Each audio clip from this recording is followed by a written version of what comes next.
Diziam isso porque Paulo estava anunciando Jesus e a ressurreição. Então eles o levaram a uma reunião da Câmara Municipal e disseram: gostaríamos de saber que novo ensinamento é esse que você está trazendo para nós. Pois você diz algumas coisas que nos parecem esquisitas e nós gostaríamos de saber o que elas querem dizer. É que todos os moradores de Atenas e os estrangeiros que viviam ali gostavam de passar o tempo contando e ouvindo as últimas novidades. Então Paulo ficou de pé diante deles, na reunião da Câmara Municipal, e disse: Atenienses, vejo que em todas as coisas vocês são muito religiosos. De fato, quando eu estava andando pela cidade e olhava os lugares onde vocês adoravam os seus deuses, os lugares onde vocês adoram os seus deuses, encontrei um altar em que está escrito: ao Deus desconhecido. Pois esse Deus que vocês adoram sem conhecer é justamente aquele que eu estou anunciando a vocês. Vamos orar mais uma vez. Senhor Deus, eis aqui a tua palavra, eis aqui o assunto desta manhã, que é somente Cristo. Espírito Santo, ajuda-nos a compreender, leva a tua palavra no mais íntimo do nosso coração, que enquanto eu falo, que o Senhor possa abrir o coração de cada um aqui para compreender o que o Senhor diz, o que a tua palavra diz e o que eu quero compartilhar nesta manhã. Em nome de Jesus. Amém. Amém? Bom, versículo 22. Atenienses, vejo que em todas as coisas vocês são muito religiosos. Em algumas traduções vai dizer que vejo que em tudo vocês são muito supersticiosos. Seja superstição, seja falar supersticiosos ou religiosos, Paulo ele estava na cidade de Atenas, que era uma das maiores cidades da Grécia, e ele percebeu, ao ficar observando, e é o que ele diz aqui, que o povo dali era muito religioso, era muito supersticioso, né? A gente vive no Brasil, então é fácil ver também como que as pessoas são religiosas e supersticiosas, né? E Paulo viu isso em Atenas. Só que ele também viu que aquela religião e aquela superstição que eles tinham era voltada para ídolos, para falsos deuses, né? Para coisas ou deuses, falsos deuses, que não era o Deus verdadeiro. Só que um detalhe principal chamou a atenção dele. E em Atenas havia um lugar onde havia vários altares lá, né? Que foram construídos e tinha lá Deus tal, Deus tal, Deus tal. E Paulo viu que um dos altares estava vazio. E a escrita que estava lá é: ao Deus desconhecido. Ou seja, até mesmo eles eram tão religiosos e tão supersticiosos. E do que se tratava essa superstição? Paulo percebeu que havia no povo daquela cidade uma reverência e um respeito à divindade, independente de qual fosse. Eles não estavam muito certos a qual Deus adorar, por isso eles adoravam vários, né? E eles havia dentro deles o desejo e o sentimento de tanto respeito por uma divindade, por algo maior, que para não ficar na dúvida ou para não deixar de respeitar e reverenciar ao Deus ou aos deuses, ou à divindade, eles adoravam a todos os deuses que tinham. E tinha até mesmo um altar que eles colocaram como um Deus desconhecido. Mais ou menos assim, na dúvida a gente não sabe se está adorando todos os deuses, né? Ou se o Deus verdadeiro é um desses que não está aqui, vamos, por precaução, fazer um altar aqui para esse Deus, né? Ele deve estar em algum lugar e ele deve estar recebendo a nossa adoração. O que Paulo percebeu é que havia dentro daquele povo, eles eram muito religiosos. Havia um respeito pela divindade. Ainda que eles fossem confusos, qual Deus adorar? Amém? E parece muito com a nossa sociedade hoje. O povo, as pessoas, por mais que a ciência tenta, alguns cientistas, né, que não é a ciência, alguns cientistas, por mais que alguns cientistas ateus ou filósofos ateus tentam, vamos dizer assim, matar Deus, né, como disse um filósofo antigo aí, a ciência matou Deus, por mais que eles tentam, eles não conseguem tirar do coração do homem esse desejo de adorar uma divindade. Nós somos seres religiosos. O ser humano é, por natureza e vocação, um ser religioso. Nós temos dentro de nós, já marcados no nosso coração, o sentimento de que existe algo a mais, né? É raro você ver uma pessoa que, vamos dizer assim, não tem uma leve suspeita de que a vida não é só isso daqui, de que existe um algo a mais. Amém? De que existe um algo a mais. A maioria do ser humano, todos na verdade, que a Bíblia apresenta que todo ser humano tem no seu coração aquele sentimento de que existe alguém que criou todas as coisas. Nós vemos isso muito nos filmes. Tem muitos filmes, principalmente de espaço, onde os cientistas e um grupo de pessoas se reúnem, entram numa nave e vai para o universo. Fazer o quê? Procurar o Criador. Procurar os nossos criadores. Por quê? E vão até, né, com a intenção de achar mesmo. Por quê? Porque nós temos isso em nós. Nós temos esse sentimento de que nós fomos criados, de que existe alguém que nos criou, existe um Deus por aí. Por mais que nós, assim como os atenienses, somos confusos. As pessoas hoje são confusas. Eu conheço várias pessoas que, se tiver 1000 deuses, eles adoram 1000 deuses. Por falar nisso, você sabia que na Índia, que é um dos países das nações, né, mais populosas do mundo, não sei se é o maior país que tem a maior população do mundo, mas dizem que na Índia há pelo menos um Deus para cada pessoa. Eu esqueci agora, bilhões de pessoas que moram, milhões de pessoas que moram na Índia, no país da Índia, e tanto que, lembra, você já deve ter visto na novela da Globo, a saudação deles é, como é que é o nome? Namastê. Já ouviu aquela saudação Namastê? O que significa a saudação Namastê? Significa o Deus que habita em mim saúda o Deus que habita em você. Né? E ali eles não pregam nenhum Deus. Eu tenho o meu Deus, você tem o seu Deus, eu respeito o seu Deus, você respeita o meu Deus, e o Deus que habita em mim saúda o Deus que habita em você. Por que isso? Porque nós somos religiosos. Amém? Lá eles adoram até animais. E não só eles, como vários outros países, outras pessoas adoram animais. Por que isso, Lucas? Porque nós somos religiosos. E foi o próprio Deus que nos criou assim.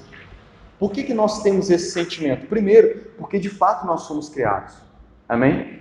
Mas por que então que nós não adoramos o Deus verdadeiro e adoramos a vários outros deuses e às vezes até criamos outros deuses? Por causa da nossa rebelião contra Deus.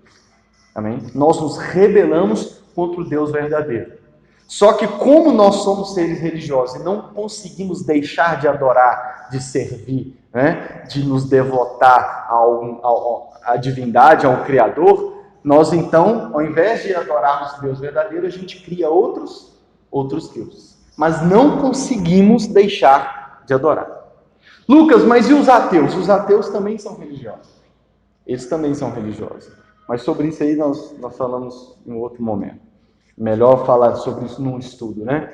Mas não existe um ser humano que não seja religioso. Amém? Agora, nós somos religiosos. Quais são os sinais que nós podemos perceber de que nós somos religiosos? Eu separei, pensei, alguns pontos que revela. Talvez você fale assim, o que uma coisa tem a ver com a outra? Mas essas características da nossa vida, que eu vou falar aqui agora, são sinais de que nós somos religiosos. Por exemplo, primeira coisa, idolatria ou adoração. Nós não conseguimos deixar de adorar. Nós sempre vamos adorar alguma coisa. Amém? Nós sempre vamos adorar. Nós sempre vamos adorar e amar alguma coisa. A diferença é o que nós adoramos. Amém? Mas por sermos religiosos, e um dos impulsos que o ser religioso tem no nosso coração é que nós adoramos alguma coisa ou alguém. Nós estamos sempre adorando alguma coisa. Por isso existe a idolatria. O que é idolatria, Lucas? É quando você adora qualquer outra coisa no lugar de quem? No lugar de Deus. Qualquer outra coisa que a gente ame sobre todas as coisas, ou que a gente adore, que não seja o próprio Deus, é o quê? Idolatria. Isso é idolatria. Idolatria não é apenas adorar uma imagem de escultura. Não é apenas adorar uma imagem.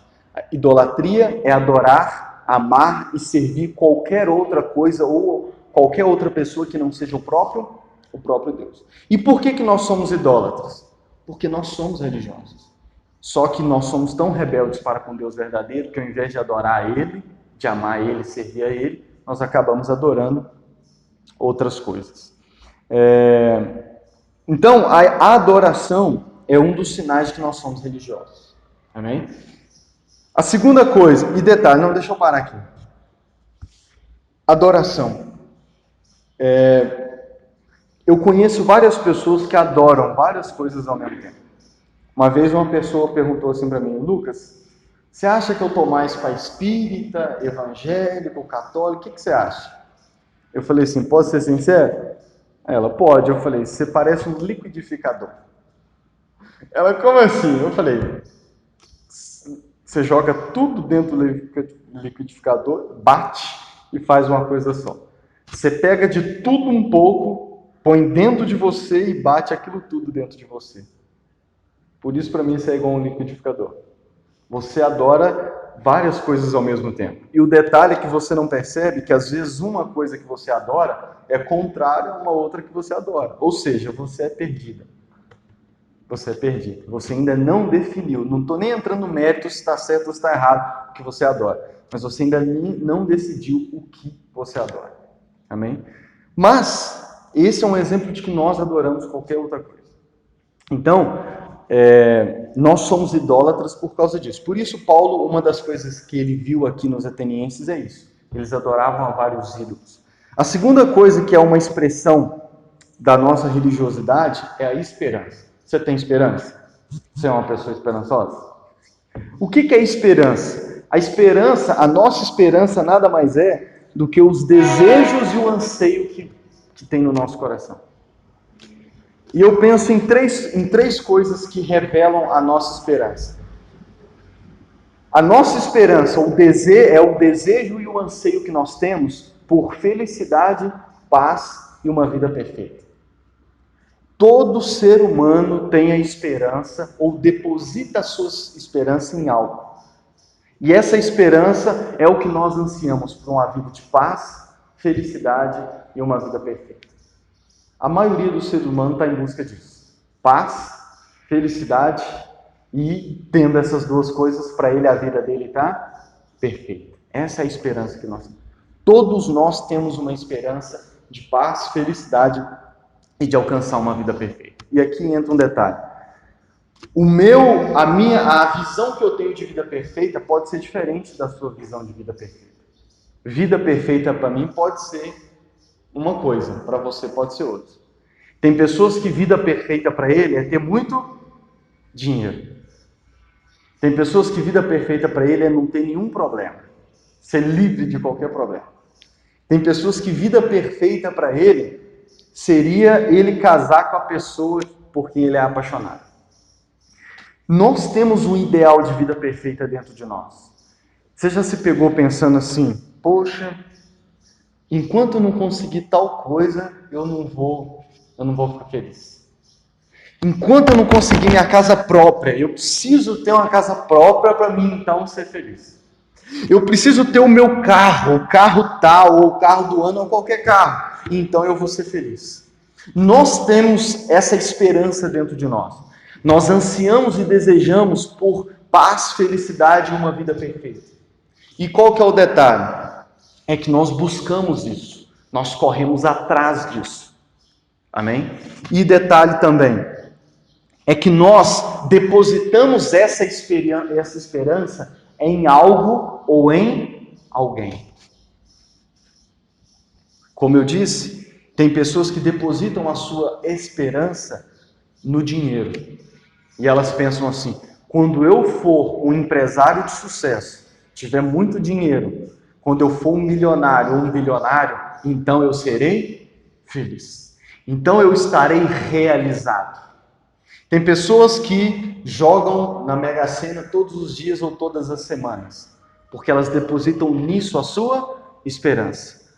E elas podem não dizer com essas palavras, mas a esperança delas é de que quando ela ganhar, ou se ela ganhar, a vida dela então vai estar perfeita. E é isso que move ele ao quê? Às vezes deixar até de pagar uma conta, mas jogar no quê? Na loteria lá, jogando. Por quê?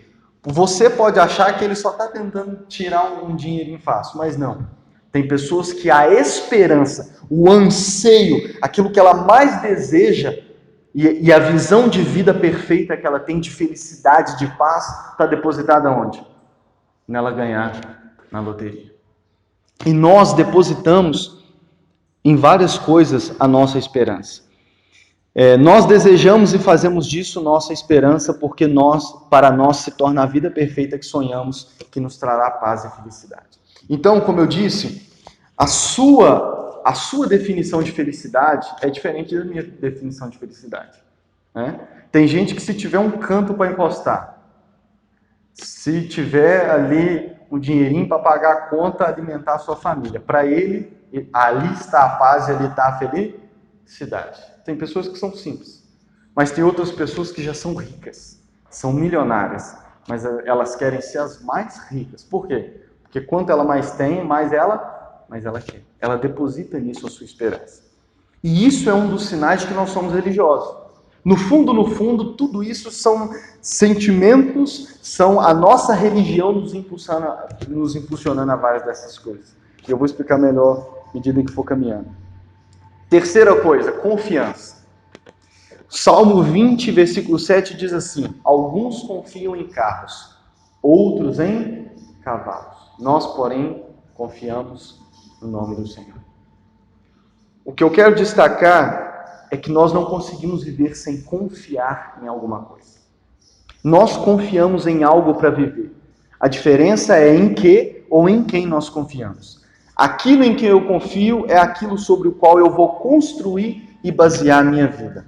Uns confiam na sorte, outros no destino, outros nas estrelas, como é o caso da astrologia e muitos que acompanham todos os dias o horóscopo. Outros em superstições. Nós confiamos. A diferença é em que nós confiamos. E do que eu estou falando quando eu falo que nós confiamos em alguma coisa? É que nós depositamos a nossa confiança em algo e nesse algo nós construímos a nossa vida. Nós construímos a nossa vida. Tem pessoas que acreditam na sorte. A vida dele é baseada e governada pela sorte. Tudo o que acontece na vida dele, ele fala, é porque eu tenho muita sorte. Ou quando algo de ruim acontece, ele fala, nossa, que azar que eu dei, minha sorte não está muito boa não. A vida dele a confiança dele está na sorte. Outros no destino. Aconteceu isso porque o destino quis. Não, o que tiver de ser meu, vai ser meu. O que o destino quiser que seja meu, vai ser meu e pronto, acabou. Percebe como que a confiança dele está baseada no destino? A vida dele é construída e baseada no destino. Outros acreditam no horóscopo, talvez não é o seu caso, mas tem pessoas que não ficam um dia sem ler o horóscopo, ou ouvir o horóscopo na rádio.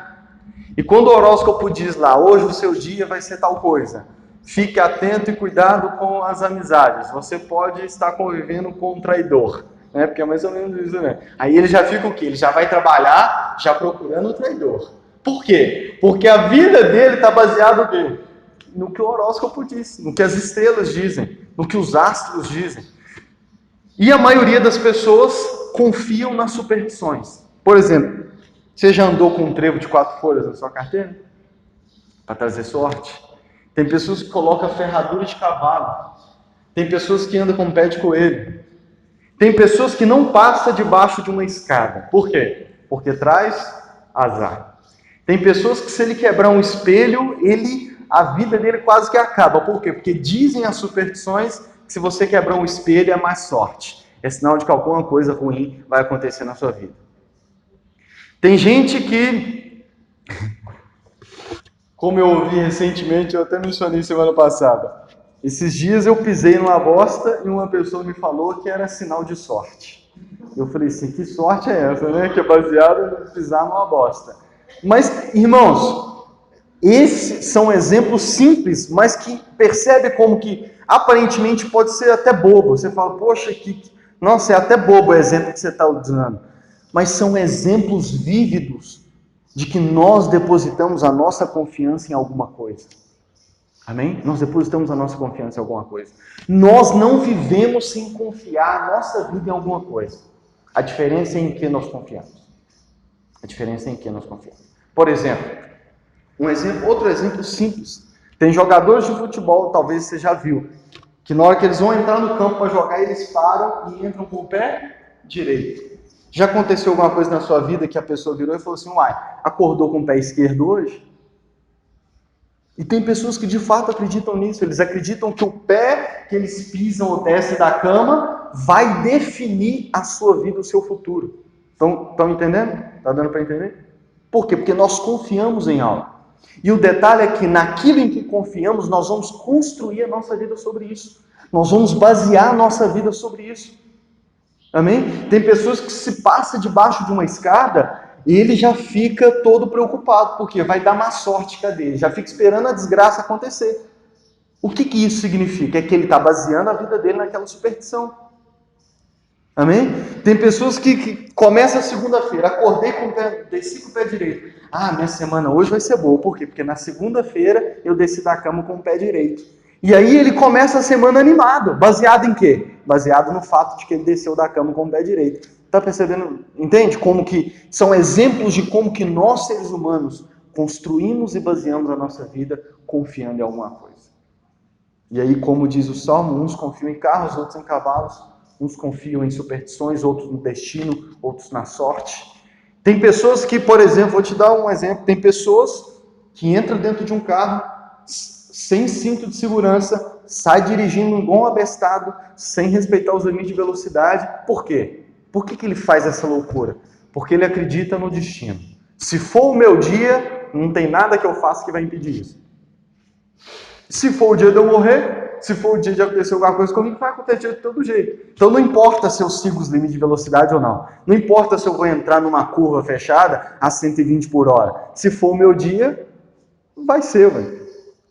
No que ele está baseando a vida dele? Na sorte, no acaso, no destino. Mas ele está confiando na vida dele em alguma coisa. Amém? Por quê? Porque nós somos seres que confiamos a nossa vida em alguma coisa. Quarta coisa, eu acho, o outro ponto que revela a nossa religiosidade é socorro. Nós vivemos e passamos dias difíceis. Amém? Como diz a Bíblia, o dia mau vem para todo mundo.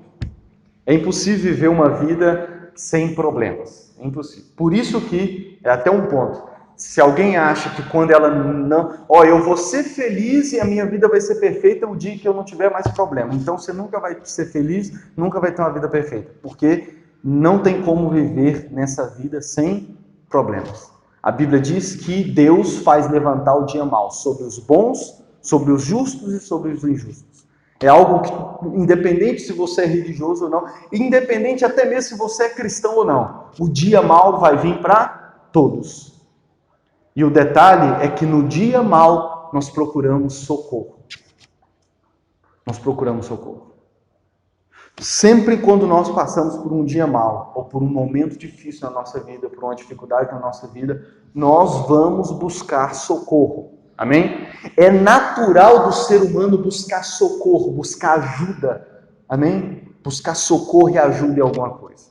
A diferença é em quem nós vamos socorrer, em quem nós vamos buscar. E o detalhe, no dia mau nós buscamos socorro, nós buscamos ajuda, nós buscamos refrigério e alívio. A minha vida está tão difícil que eu preciso de alguma coisa para me desestressar. Eu preciso ir para um spa, que eu estou cheio dos problemas. É lá que ele está encontrando o refúgio. Eu preciso espairecer a cabeça. Eu preciso dar um passeio.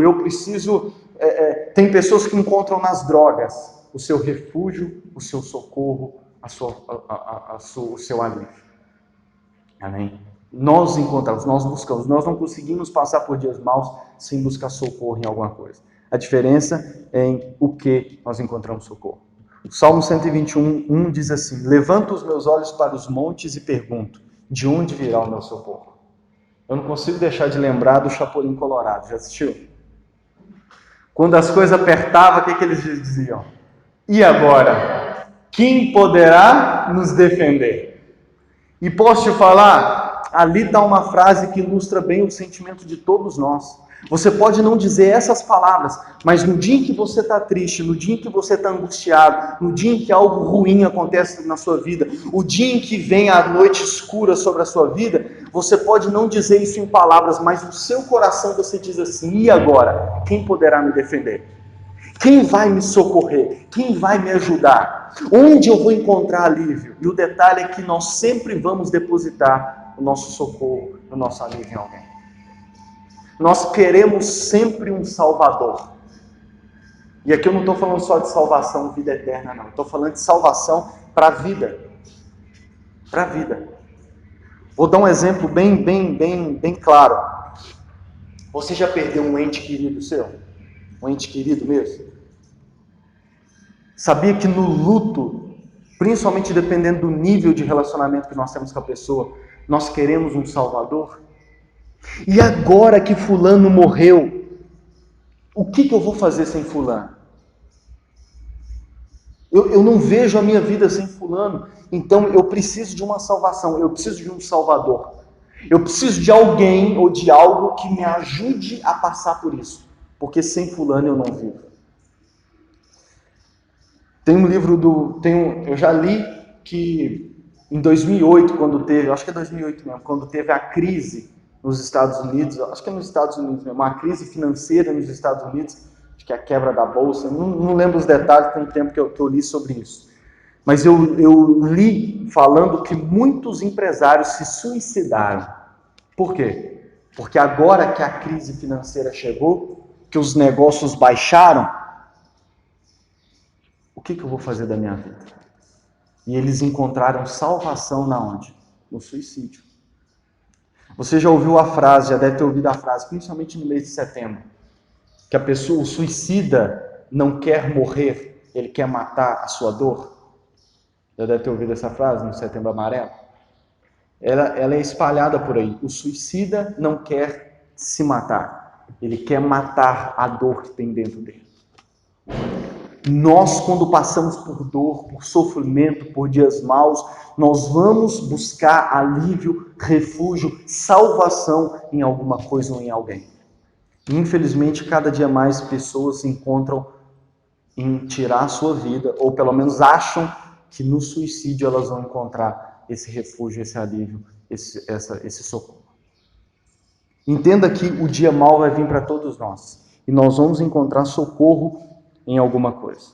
Nós vamos sempre dizer, e agora, quem poderá me defender? E principalmente no dia em que as pessoas que você achava que estaria com você não estão. As pessoas que você, fulano vai me ajudar, ou eu posso achar esperança com fulano de tal, e nem sempre fulano de tal vai estar com você. E aí é que a gente se desespera e busca socorro e ajuda em alguma coisa. Outro ponto que demonstra a nossa religiosidade é a devoção. Nós somos, por sermos seres humanos religiosos, nós somos automaticamente devotos de alguma coisa. Nós somos devotos. A diferença é do que nós somos devotos. Mas nós somos devotos. Nós somos devotos de algo ou de alguém. O que é devoção? Devoção é dedicação, compromisso, é se oferecer a algo ou a alguém. Envolve também a entrega e até mesmo sacrifícios de tempo e dinheiro. Nós nos devotamos a algo ou a alguém sempre. Somos devotos. A questão é reconhecer a quem ou ao que você tem se devotado. Nós somos devotos de alguma coisa ou de alguém. E por sermos devotos, nós nos dedicamos àquilo que nós nos devotamos, nós nos comprometemos com aquilo que nos devotamos, nós damos dinheiro por aquilo que nós devotamos, e nós até mesmo fazemos sacrifícios, seja de tempo, de dinheiro, ou com a nossa própria vida. Mas nós somos devotos. Quer um exemplo bem prático? Tem pessoas que são devotas do seu time de futebol. Tem pessoas que matam por causa do seu time de futebol. Já viu notícias assim? Tem pessoas que doam dinheiro mensalmente para o seu time de futebol. Com certeza você sabe disso. Tem pessoas que cantam mais de 2 horas sem parar. O quê? O hino e as canções do seu time de futebol. Tem pessoas que vão para os estádios e eles não chegam atrasados. Eles chegam horários antes. Tem pessoas que se relaciona com pessoas que nunca viu na sua vida. Por quê? Porque ele é do meu time. Embora eu nunca vi ele na minha vida, eu vou abraçar, eu vou comemorar gol com ele, eu vou cantar com ele. Por quê? Porque ele é devoto do mesmo time que eu. Tem pessoas que fazem sacrifícios pelo seu time. Tem pessoas que protestam em favor do seu time. Quantos cruzeirenses estão passando mal? Estão passando pelo pior ano da vida deles. E não é por causa da pandemia, não. Mas é porque o Cruzeiro está na Série B e está ruim na Série B. Quantas pessoas até choram. Eu conheço pessoas que quase choram quando o Cruzeiro está perdendo.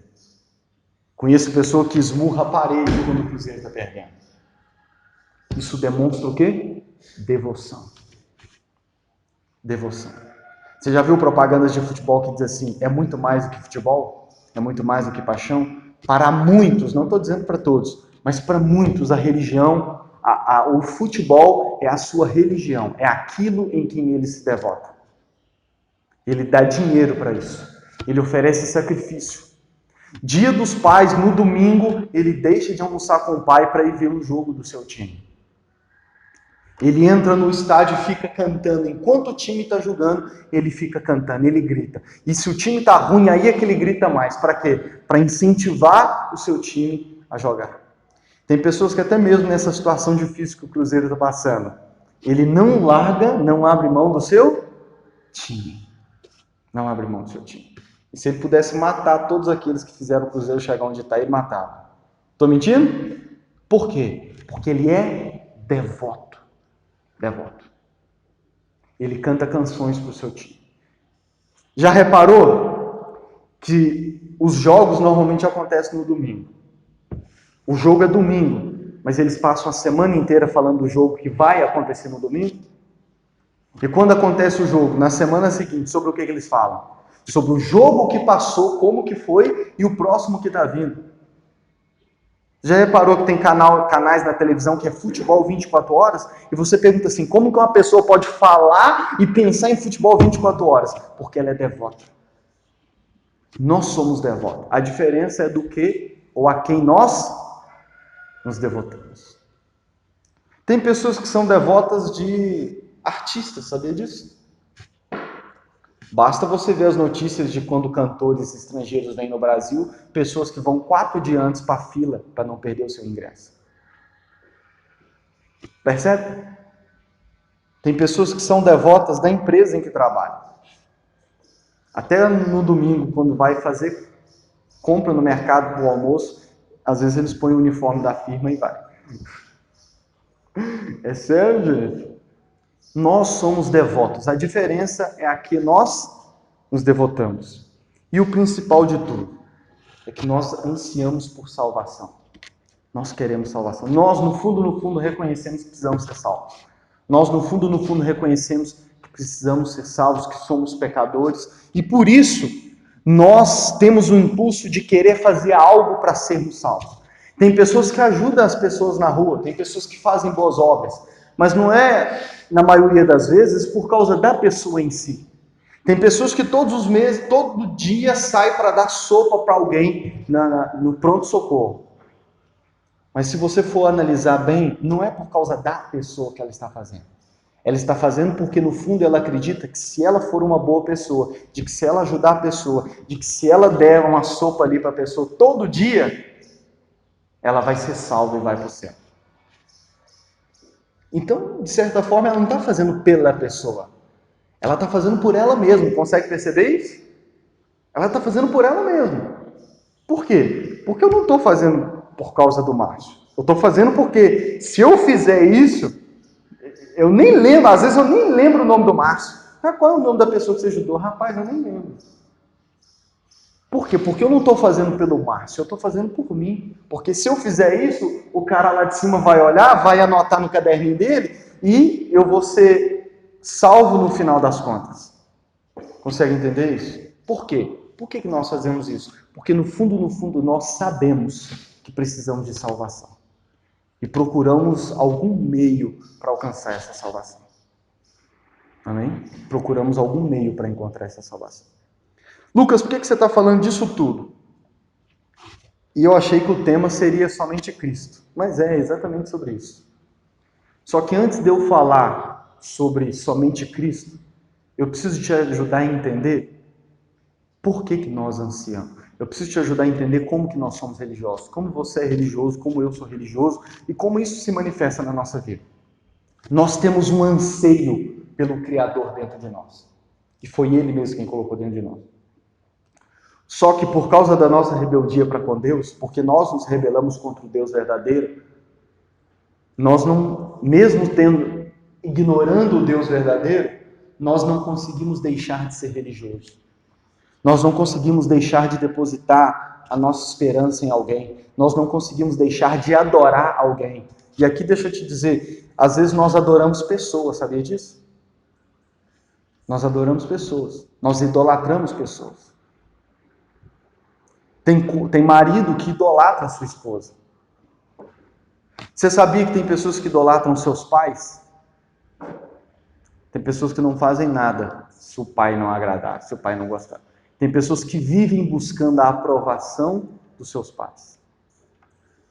Tem pessoas que idolatram o seu político favorito ou o seu partido favorito. Nós vimos isso desde 2018 aumentar muito no Brasil, né? A política como religião. Tem pessoas que comparam o seu presidente favorito com Jesus. Já viu imagens assim na internet? Assim como Jesus era um inocente e foi crucificado, fulano de tal também, sendo um justo, foi perseguido. Por quê? Porque nós não, mesmo não adorando o Deus verdadeiro, mesmo achando que estamos nos rebelando, tem gente que a religião dele é a ciência, a fé dele é depositada na ciência. Isso são sinais de que nós somos religiosos. Lucas, por que você está falando isso? Porque você não vai conseguir viver a sua vida sem depositar a sua adoração, sem adorar alguém ou algo, sem depositar a sua esperança, aquilo que você acredita que vai te trazer felicidade, paz e uma vida perfeita, sem depositar a sua confiança e construir a sua vida baseado naquilo. Você não vai conseguir deixar de pedir socorro no dia mal da sua vida, no dia da sua angústia. Você não vai conseguir deixar de se devotar, de se comprometer, de adorar, de oferecer sacrifícios a alguém ou alguma coisa. E você não vai conseguir deixar de buscar por salvação. Nós somos assim. Amém? Nós somos assim. E poderíamos dar vários outros exemplos aqui de como que a nossa religiosidade é expressa na nossa vida. E agora nós entramos com a resposta a isso tudo. O que Paulo fez aqui? Ele repreendeu os atenienses por serem religiosos? Não. Ele só falou assim, em outras palavras: vocês são religiosos, são supersticiosos. E de certa forma vocês não estão errados, porque nós somos religiosos. Mas eu estou aqui para anunciar a vocês aquele em quem vocês devem se devotar. Aquele em quem vocês devem depositar sua esperança. Aquele em quem vocês devem adorar. Aquele que pode ser o socorro, o auxílio, o alívio. E o único que pode trazer tudo isso para vocês nos dias da angústia. O que Paulo está fazendo em Atenas não é falar assim, vocês têm que parar de ser religiosos. Porque como eu já disse até aqui, nós não conseguimos deixar de ser religiosos. Mas o que Paulo se propõe aqui em Atenas é: eu vou direcionar tudo isso para a pessoa certa. E o que eu quero dizer nessa manhã é que nós vamos continuar sendo assim. Mas quando nós dizemos somente Cristo, o que eu quero dizer? Ou o que o lema somente Cristo nos diz diante de tudo isso que eu falei até aqui? É que só existe uma pessoa que nós devemos adorar. E essa pessoa é quem? Jesus Cristo. Vamos ver isso. Eu não vou pedir para você abrir para ir rápido, porque eu vou ler vários versículos. Mas eu vou mandar o esboço no culto e você, como dever de casa essa semana, você lê cada versículo, amém? Com atenção na sua casa. 1 João capítulo 5, versículo 20. Diz assim: sabemos também que o Filho de Deus já veio e nos deu entendimento para conhecermos o Deus verdadeiro. A nossa vida está unida com o Deus verdadeiro, unida com o seu Filho, Jesus Cristo. Este é o Deus verdadeiro e esta é a vida eterna. 21, meus filhinhos, cuidado com os falsos deuses. Você vai ler na sua casa também Colossenses capítulo 1, eu vou mandar lá, e Hebreus capítulo 1. Colossenses é até a canção que nós cantamos aqui. Do que se trata isso? O Deus verdadeiro, o Criador do universo, que criou todas as coisas, aquele que nos criou, que criou tudo que nós vemos, o Deus verdadeiro, que colocou dentro de nós esse sentimento, esse desejo, esse impulso religioso, se revelou a nós na pessoa de quem? De Jesus Cristo. Jesus Cristo é a expressão exata desse Deus. Ele é o ser visível, ele é a imagem do Deus invisível, como diz Colossenses 1. Isso significa que, se quisermos conhecer e nos devotar, e adorar, e seguir, e servir o Deus verdadeiro, esse Deus se revelou a nós em quem? Em Jesus Cristo. Por isso somente Jesus Cristo. Por isso somente Cristo. Porque o Deus verdadeiro que colocou esse anseio que nos leva, que nos impulsiona para um ser divino, esse Deus se revelou em Jesus Cristo. E se quisermos direcionar a nossa religiosidade para o ser e para o Deus certo, esse Deus é quem? Jesus Cristo. É através de Jesus. Por isso Jesus disse: eu sou o caminho, a verdade e a vida. Ninguém vai ao Pai a não ser por mim. Jesus virou para os seus discípulos e disse: quem me vê, vê o Pai. Porque eu e o Pai somos um. João, nessa carta, ele começa dizendo assim, o verbo, no princípio, olha o que ele diz, quer ver?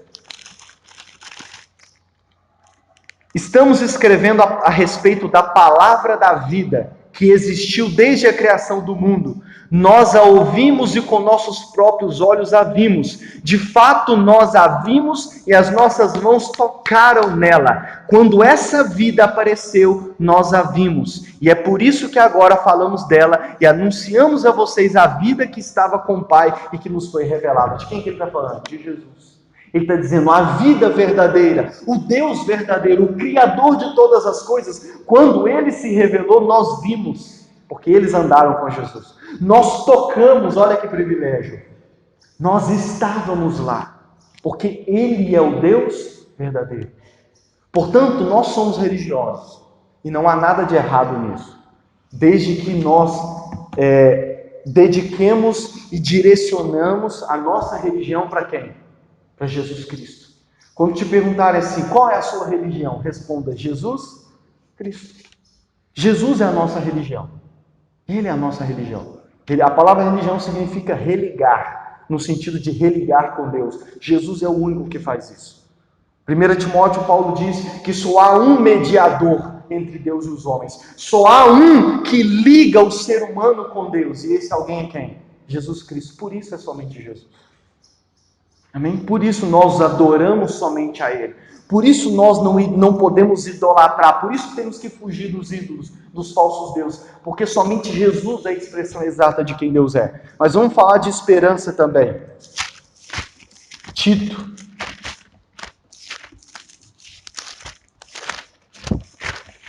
Tito capítulo 2. Vamos falar de esperança. O que é a esperança?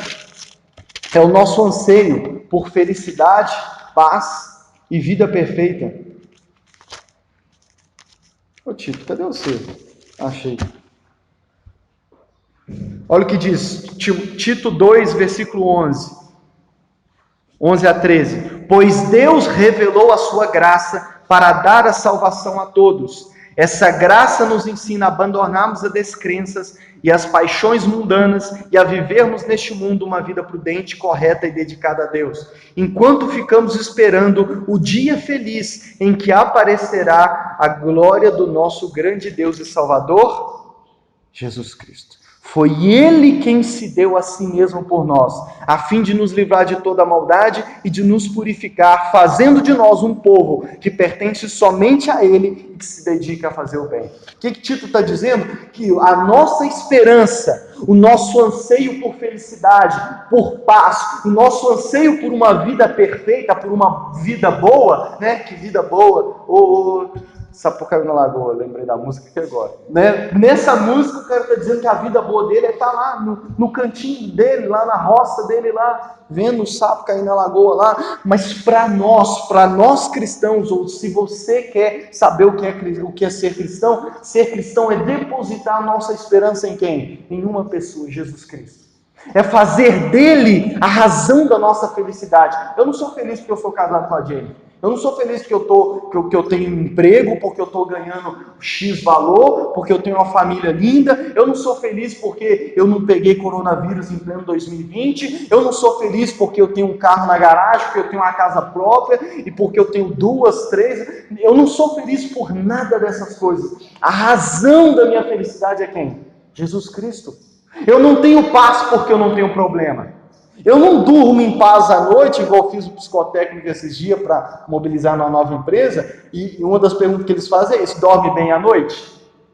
E parece uma pergunta meio sem nexo de fazer num teste psicológico, né? Mas fala muito a respeito de nós. Você consegue dormir em paz à noite?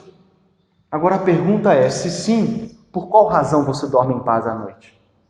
Porque tem pessoas que é saber, é consultar o celular e ver o valor que ele tem na conta do banco dele, que faz ele deitar a cabeça e dormir em paz. É ele pensar, olha, não aconteceu nenhum problema na minha vida hoje, nesse dia, correu tudo bem, então eu vou dormir em paz. A razão da nossa paz, o motivo da nossa paz é quem? Jesus.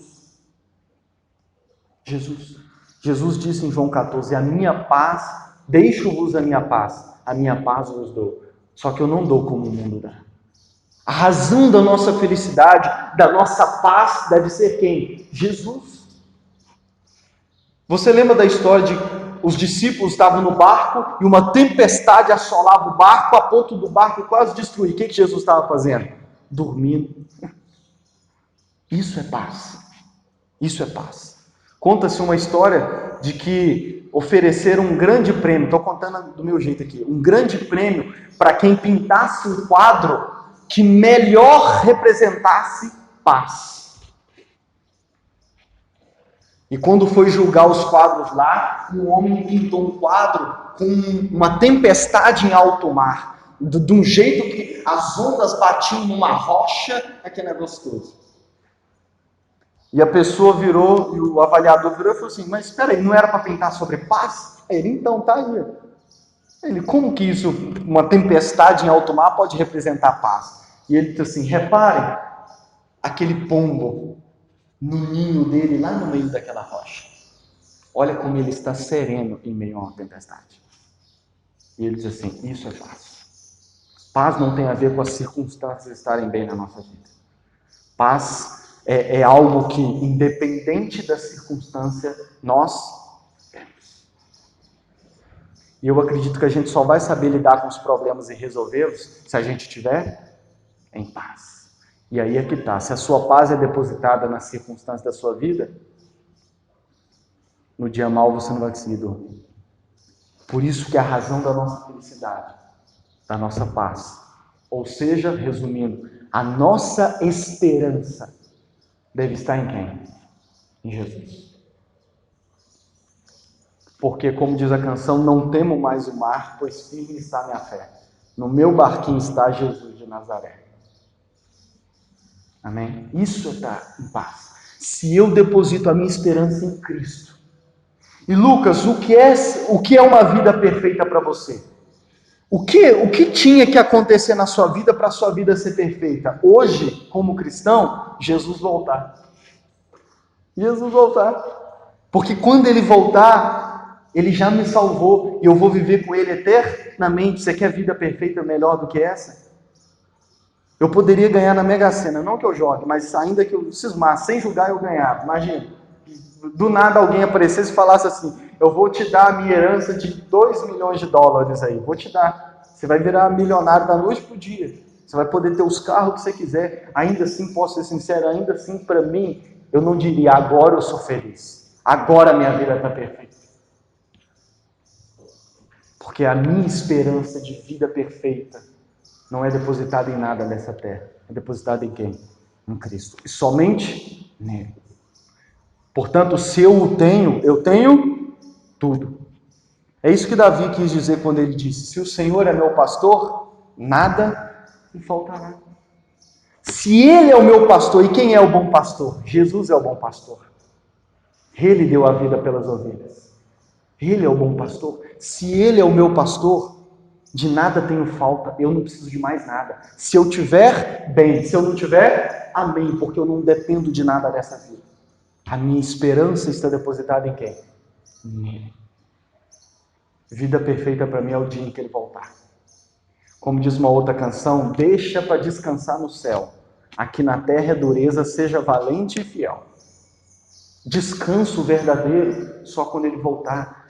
Paz completa mesmo só quando ele voltar. Mas enquanto isso, nessa vida, eu continuo tendo paz. Por quê? Porque eu deposito nele a minha esperança. E aqui eu vou entrar na próxima coisa, que é a confiança. Em quem está depositada a minha confiança? Baseado em quem eu construo hoje a minha vida? Em Jesus. Jesus em Mateus 7 diz assim: aquele que ouve as minhas palavras e as pratica e se apega a elas, é como um homem que construiu a sua casa na rocha. Vem tempestade, vem ondas, vem tudo, e ela não cai. Se a sua vida estiver, se a sua confiança estiver em Jesus, você pode construir a sua vida. Construa a sua vida sobre Jesus. Baseie toda a sua vida e tudo que você faz na sua vida em Cristo Jesus. Porque Ele é uma rocha segura. Nele você pode confiar. Nele você pode construir a sua vida. Porque se você construir a sua vida baseado nas coisas estarem bem, quando as coisas ficarem mal, sua vida vai desabar. Se você construir a sua vida baseado no valor que você tem no banco, se entrar alguém que clonar o seu cartão, roubar o seu dinheiro, sua vida vai acabar. Se você basear a sua confiança no amor de uma pessoa, se essa pessoa te largar, a sua vida desaba. Não há nada nessa vida sobre o qual você deva construir a sua vida, a não ser Cristo Jesus, somente Cristo Jesus. Somente Cristo Jesus. O Tim Keller conta uma história de um lenhador que foi cortar árvores no local. E a primeira árvore que ele pegou tinha um passarinho fazendo um ninho lá. E o lenhador não queria matar ele, começou a dar batida, sem ser com o lado de cortar, começou a dar batidas na árvore para assustar o pássaro, para que ele saísse da árvore. E ele batia até que o pássaro saiu. Só que o pássaro saiu e pousou numa outra árvore. Mas ele também ia derrubar aquela árvore. E ele foi fazendo a mesma coisa. E ele foi quase que perseguindo o pássaro. Até que o pássaro, por fim, saiu e parou numa rocha. Uma rocha. E aí o lenhador falou: agora sim eu posso continuar o meu trabalho de derrubar todas as árvores. O que eu quero dizer com isso? Qualquer coisa nessa vida que você pousar e planejar construir ali o seu ninho e a sua vida, é temporário e vai cair. Lenhadores podem destruir e derrubar essa árvore. Mas existe uma rocha em que nós podemos pousar e construir a nossa vida. E ali encontrar paz e felicidade. Essa rocha é quem? É Jesus Cristo. Somente Ele. Não tem outro. Não tem. Ele suporta. Ele tem força e poder suficiente para estar com você em todos os momentos. Outro ponto, socorro. Nos piores dias da sua vida, Ele estará lá para te ajudar, para te socorrer. Deixa eu te dizer, você não pode contar nem comigo de estar sempre com você nos seus dias maus. Porque vai chegar um momento em que até eu mesmo, por mais que eu me dedique a estar com você do seu lado, vai chegar um dia em que eu não vou estar com você. Portanto, se a sua vida for baseada até mesmo na nossa amizade, ou em mim como pastor, você não está construindo a sua vida em algo bom. Você não pode depositar em mim o seu socorro. O seu socorro está em Jesus. Amém? Nele. É claro que Ele pode usar a minha vida para te ajudar. Amém? Ele pode usar. Mas ainda que Ele não tenha a mim para me usar, ainda assim Ele vai te socorrer. Ele vai te ajudar. Hebreus capítulo 2, versículo 18, diz assim, 17 e 18. Isso quer dizer que foi preciso que Jesus se tornasse em tudo igual aos seus irmãos, a fim de ser o grande sacerdote deles, bondoso e fiel no seu serviço a Deus, para que os pecadores fossem perdoados por ele. E agora, Jesus pode ajudar os que são tentados, pois ele mesmo foi tentado e sofreu. O nosso grande sacerdote, estou olhando 4,15, não é como aqueles que não são capazes de compreender as nossas fraquezas.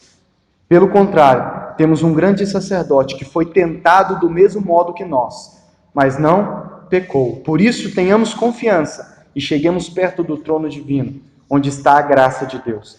Ali receberemos misericórdia e encontraremos graça sempre que precisarmos de ajuda. Quem é aquele em quem podemos encontrar socorro, independente do dia mal que passamos? Jesus. Mas como que Jesus pode me ajudar, sendo que Ele é Deus? Porque há 2.000 anos atrás Ele esteve aqui na Terra, viveu como eu e como você, como ser humano. Passou por tudo que eu e você passamos. E eu ainda vou pregar só sobre isso. Eu tenho uma pregação que eu já, na época, preguei na Vida Nova sobre isso. Você já foi traído? Ou tem medo de ser traído? Jesus foi. Se você for traído ou tiver medo de ser traído, pode ter certeza que Ele vai te ajudar. Você já foi decepcionado? Ele também foi. É por isso que Ele pode te ajudar na sua decepção. Você é tentado todos os dias? Ele também foi tentado, e pelo próprio diabo em pessoa.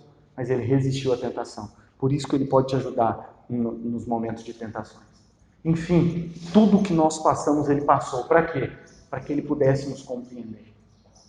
Já viu alguém dizer assim, eu não consigo nem imaginar o que é estar no seu lugar, porque eu nunca passei pelo que você está passando? Ou aquela frase assim, que só quem já passou por isso um dia pode? Isso é verdade. E esse é um dos motivos pelo qual nós podemos confiar em Jesus. Pelo qual podemos ter certeza que Ele vai nos socorrer, independente dos problemas que nós passarmos. Porque Ele passou por tudo que nós passamos. Ele passou por tudo que nós passamos. Amém?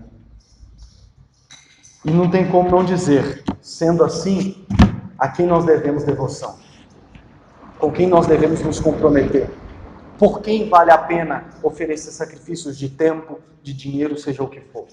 Quem merece o nosso esforço de cantar talvez mais de 2 horas seguidas? É um time de futebol? Não, Jesus. Jesus. Quem merece e é digno da nossa devoção? Domingo de manhã, 8 horas da manhã. Jesus. Jesus. É Ele. Ele é o único digno. Somente Ele. Ninguém mais. Ninguém mais. Amém? E eu quero finalizar dizendo o seguinte. Você vai viver uma vida frustrada se você seguir sendo um religioso, depositando todas essas características de religião em qualquer outra a não ser Jesus. Porque Ele que é o Deus verdadeiro. E qualquer outro alguém, ou pessoa, ou algo em quem você depositar, você vai ser frustrado. Amém? Mas eu tenho uma coisa, eu te digo. Se você depositar tudo isso somente em Jesus, garanto para você que você não vai ser frustrado. Lucas, por que você tem certeza disso? Por causa do que aconteceu 2.000 anos atrás. Ele viveu, morreu, mas ao terceiro dia, ressuscitou. Dividiu a história em duas, em antes dele e depois dele. E as provas são incontestáveis. Quando dizem que não tem provas, estão mentindo, porque as provas são incontestáveis de que ele viveu nessa terra, morreu e ao terceiro dia ressuscitou. E esse é o testemunho e a prova maior de que nós podemos confiar nele. A sua vida, morte e ressurreição. Ele dividiu a história em duas. Nós estamos no ano 2020 depois do que ele fez por nós. Por isso, a minha certeza não é porque ele veio aqui no meu ouvido e falou, eu vou voltar. A minha certeza é porque eu olho para a história, eu olho para trás na história, e as provas estão aí, de que ele entrou na história, de que ele existiu, de que ele viveu, morreu e ressuscitou. E é o único que ressuscitou, pode garantir a nossa salvação. Amém? Vamos orar?